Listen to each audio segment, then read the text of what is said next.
In example 2 here, this time we have an expression as opposed to a curve. Remember in example 1 we always had y equals. So it's not a curve this time, it's just an expression and we want to differentiate it. So the same rules apply. You can't differentiate until you've got rid of roots and until you've got x's off the denominator and until you've got rid of brackets. So there's a lot of problems here. So we're going to have to get this out of root form and write it as a fractional power. We're going to have to do the same here. And we're going to have to do the same here. But even when we do that, we'll have a product of two indices with x in them. So I'm actually going to go here first and tidy this up on the bottom line here, because clearly there's a product of two things containing x. So we need to deal with that. So first of all, let's go to the x root x here, which is on the denominator of our last term. And I'm going to rewrite that as x multiplied by x to the power of a half. Okay, square root of x is x to the power of a half. We're now multiplying two indices with the same base, so we're going to add their powers. So 1 plus a half is 3 over 2. So that's going to give us x to the power 3 over 2.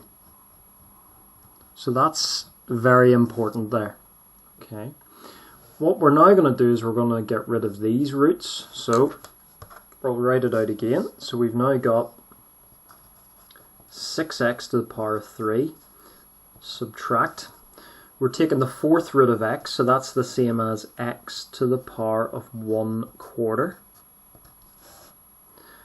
Then we've got plus 2 over, and then we've got 3 in the bottom, and then the square root of x is just x to the power of a half. We've then got plus 10x, and then we've got plus 5 on the top, and that's all over 2. And then we've got x to the power 3 over 2. Remember, we tidied this up at the beginning. So some good news in that we've got rid of roots. The bad news is we've got x's on the denominators and they need to be moved up to the numerator. So we're going to have to move x to the power of a half up to the top line.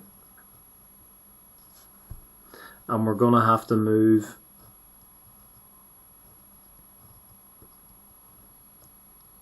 x to the power 3 over 2 to the top line. So let's do those. So overall now we've got 6x cubed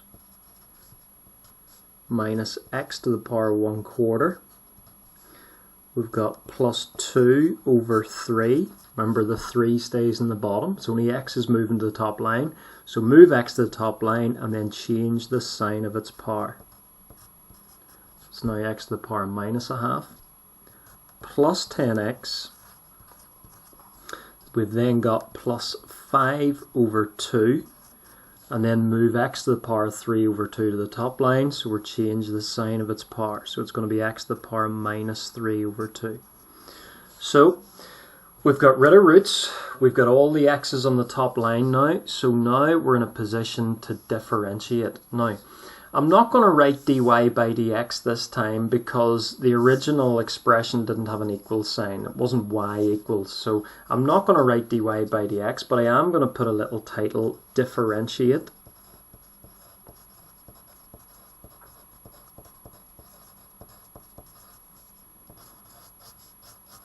So that's clearly letting us know and whoever's marking our work know what we're about to do.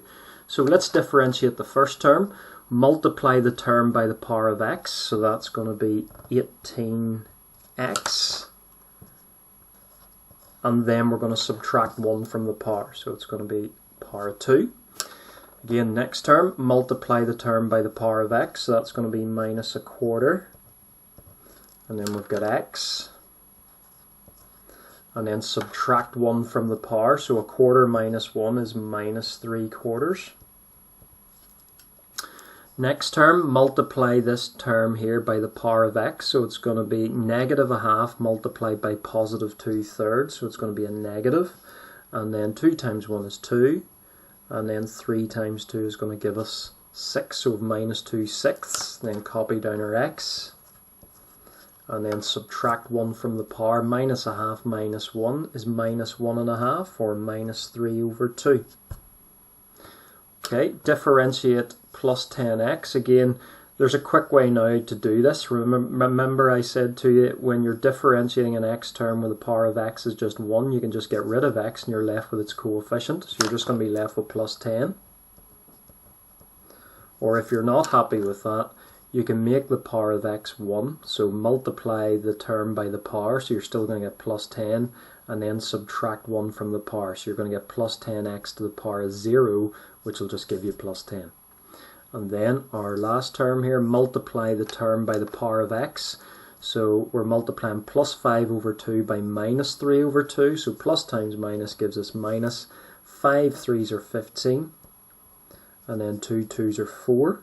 So we've got minus 15 over 4. Copy down x. And then subtract 1 from the power. So minus 3 over 2 minus 1. Well, minus 3 over 2 is minus 1.5. So subtract another 1. You get minus 2.5, which is the same as minus 5 over 2. Okay, keep the powers as improper fractions, okay, as opposed to mixed ones. So we've done our differentiating. So the next thing we're going to do is look for fractions here, coefficients that can be cancelled, and also we're going to look for negative powers of x, and in fact nearly all of them are negative, and we're going to shift those x's back to the bottom line. So we're doing two things here at the one time. So we've now got 18x squared. So we've got minus a quarter. And then I'm also shifting this x back to the bottom line. So that's going to be x to the power of positive 3/4. Anytime you shift x to a new line, you change the sign of its power.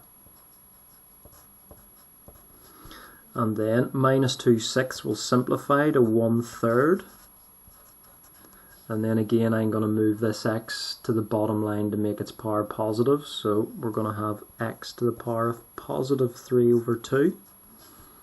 We've then got plus 10.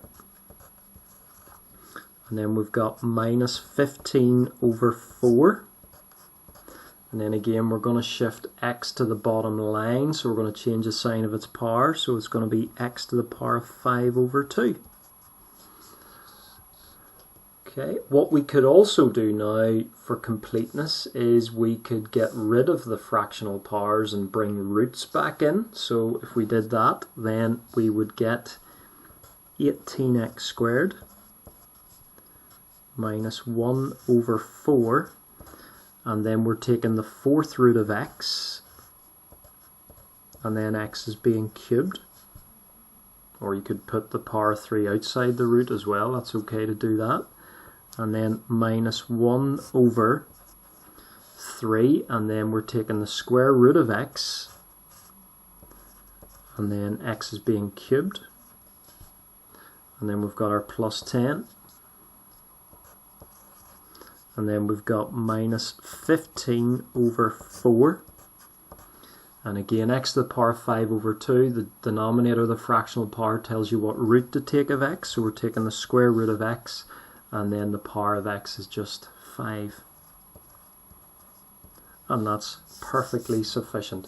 In the textbook, most of the time they will probably give the answers just with negative powers, and that's okay, but I would like you to go a bit further than just leave your answer with negative powers. I'd love you to make the powers positive, and then if you've any fractional powers, I would like you then to put roots back in, because as I keep saying, at some stage we're going to be subbing values in for x, and it's much easier to sub values in for x when they're under roots rather than have fractional powers or negative powers.